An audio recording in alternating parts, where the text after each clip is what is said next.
abordado en las distintas comisiones. Vamos a conversar de esto con el abogado magíster en Derecho Público y doctor en Derecho, experto de la comisión, además integrante de una de las comisiones más complejas quizás, la Comisión de Derechos Económicos, Sociales, Culturales y Medioambientales, Flavio Quesada, integrante de la comisión por el Partido Socialista de Chile. ¿Cómo está, Flavio? Parece que tenemos un problema con la señal en este momento. Ahí está. ¿Cómo está? Sí. Bien, buenos días. ¿Cómo estás, Lucía? Muy bien, muchas gracias, profesor, por su conversación con toda Latinoamérica a través de The News para entregar lo que, a juicio de líderes políticos y voces de distintos sectores, ha sido catalogado como una noticia positiva y que es el acuerdo al que se ha llegado en las distintas comisiones respecto del texto. ¿Su visión es similar? Sí, bueno, evidentemente aún falta hacer el consolidado de todo el texto y poder estudiarlo en profundidad como para hacer un balance más profundo. Pero mi impresión es que aquí ha ocurrido algo bien inédito en el contexto que tenemos en Chile hoy. Perdón, estoy un poco resfriado. Ha sido un trabajo duro el que se ha realizado. Sí, muy duro, muchas horas de trabajo, jornadas muy largas. Pero sí, aquí hay algo muy valioso y es un acuerdo transversal, amplio, que abarca todo un texto constitucional, todos los temas que se deben abordar. Evidentemente, no puedo no decirte que yo aspiraba bastante más en hartos temas, pero se pudo avanzar hasta lo que está en el texto. Ahora, creo que esta misma impresión te la puede decir todo y cada uno de quienes integran la comisión, y yo creo que precisamente eso demuestra el valor del texto, porque a pesar de que nadie consiguió todo lo que quería, sí están incluidas todas las visiones, porque todos tuvimos que ceder para que eso fuera posible. Claro. Que todos pudieran ser incluidos dentro del texto. Le iba a decir precisamente lo mismo. Usted señala, yo aspiraba a más.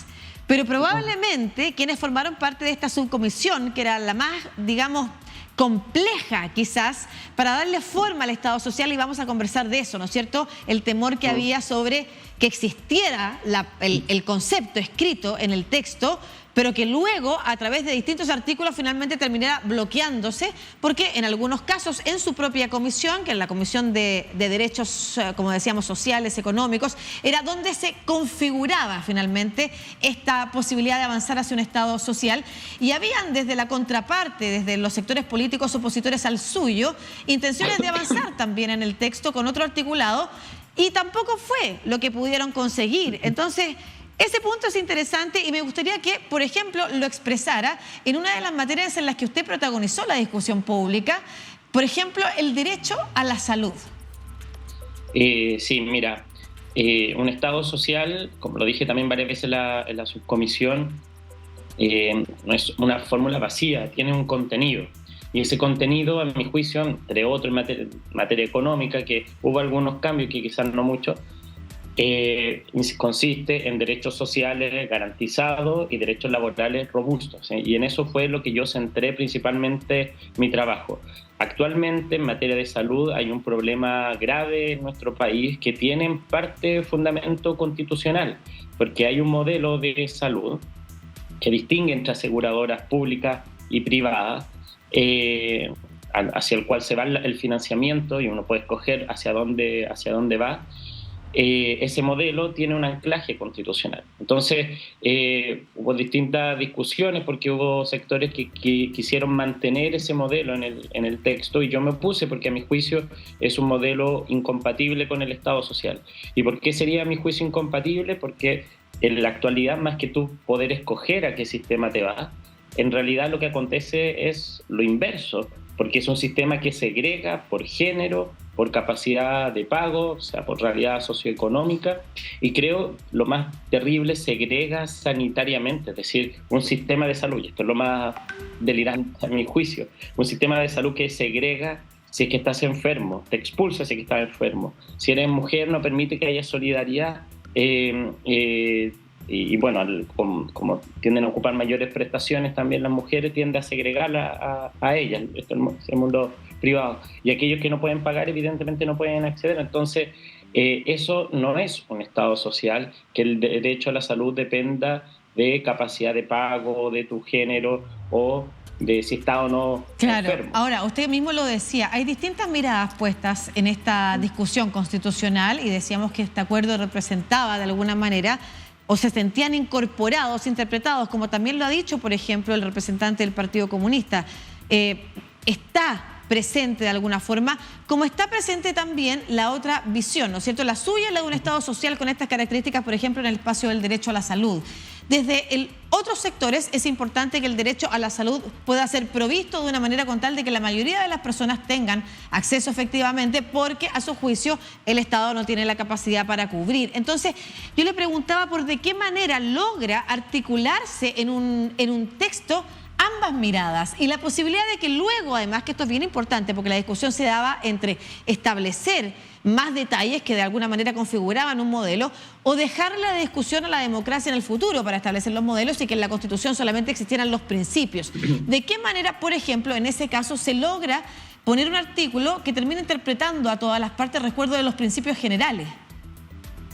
Bueno, a mi juicio, desarrollando el contenido del derecho, las exigencias de este, es decir, el derecho a la salud es un derecho humano, todos tenemos derecho a la salud, así como el derecho a la vida, la libertad de expresión también es un derecho humano y tiene un contenido que se sigue de tratados internacionales y también de digamos, el desarrollo que se le ha dado en distintas constituciones. Ahora, ¿cómo concretarlo? Respetando evidentemente la exigencia de provisión mixta, que esto es sí también uno de los elementos de las bases, ¿cómo concretarlo? Es algo a mi juicio que debe quedar a manos del legislador. Entonces, a la hora de que no se establece un específico modelo en el texto constitucional, será el día de mañana la política democrática, a través del legislador democrático, quien defina cuál será el modelo. Con esta propuesta, a mi juicio, el modelo actual no queda inconstitucional. Pero, y esto es yo creo lo más importante, cambiarlo tampoco es inconstitucional.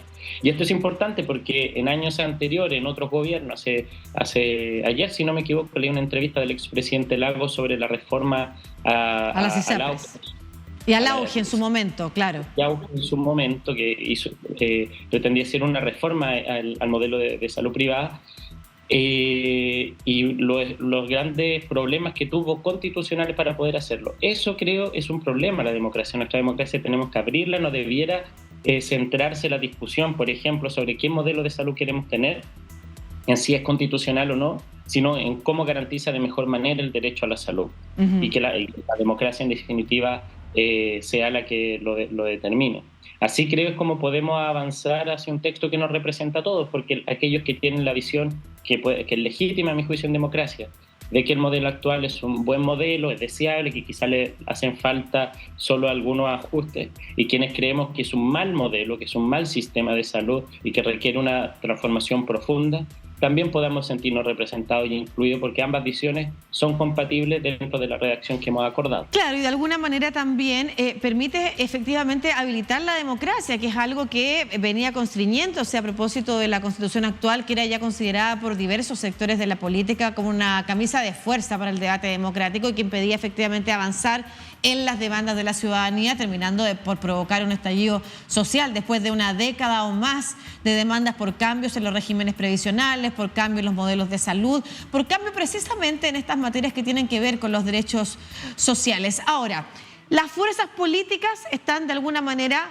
contentas, independiente que en términos particulares cada uno haya querido o haya pretendido o le hubiera gustado avanzar más en su línea. Hay un acuerdo que representa al menos los principios y hay muchos constitucionalistas que dicen mientras menos detalles tenga, pero esos detalles significan además grandes principios, es más fácil que la ciudadanía entera se sienta representada. ¿Qué rol entonces espera usted que tome el Consejo electo? Porque si hoy hay cierto aplauso a lo logrado por los consejeros y consejeras electas o designadas en realidad, por los partidos políticos en este consejo de expertos y expertas, cuando entre el consejo electo también puede de alguna manera desarmar o avanzar a propósito de las grandes mayorías que logró un sector específico en materias que puedan desarmar esos acuerdos hoy día de las distintas fuerzas. Sí, bueno, a ver, es de público conocimiento la composición de sensibilidades políticas que tendrá el Consejo. Pero desde ese punto de vista yo no quisiera prejuzgar.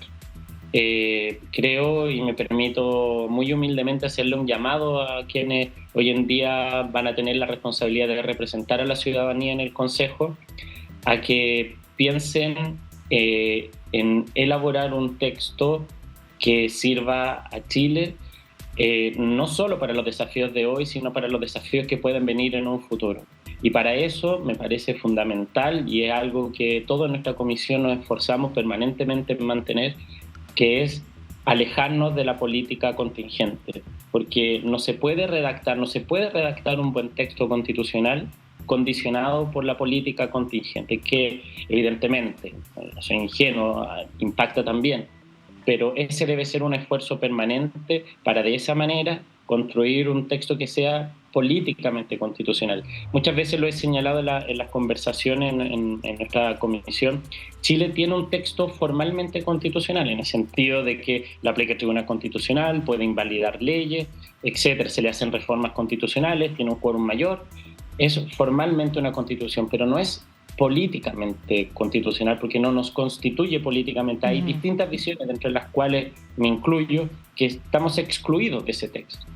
Entonces, para poder generar un texto en el cual todas las visiones estén incluidas y los temas centrales de nuestra convivencia se centren en otras discusiones, como en toda democracia, que este sea un lugar de encuentro, el texto constitucional, y no de permanente división, necesitamos que todas las visiones se sientan incorporadas. Y para ello es muy importante abstraerse de la política contingente. Claro. Y de los programas políticos personales que uno pudiera, por ejemplo, efectivamente querer plasmar en un programa presidencial con miras a unas elecciones, por ejemplo, pero que es distinto de lo que efectivamente tiene que ser una constitución. Muchas gracias, profesor Quesada, por esta conversación, además por el trabajo también realizado, como yo le decía, y he tomado nota, ha sido un trabajo arduo el que ha permitido llegar a acuerdos en las comisiones, las subcomisiones del Consejo de Expertos y Expertas, que el próximo 7 de junio le tiene que entregar el anteproyecto a los consejeros electos. Flavio Quesada, que es magíster en Derecho Público por la Universidad de Bordeaux, Francia, también doctor en Derecho por la Universidad de Barcelona y experto del Consejo, entonces, por el Partido Socialista. Gracias por esta conversación para contarnos también estas que son consideradas buenas noticias por todos los sectores políticos en el país. Que esté muy bien. Chao, muchas gracias.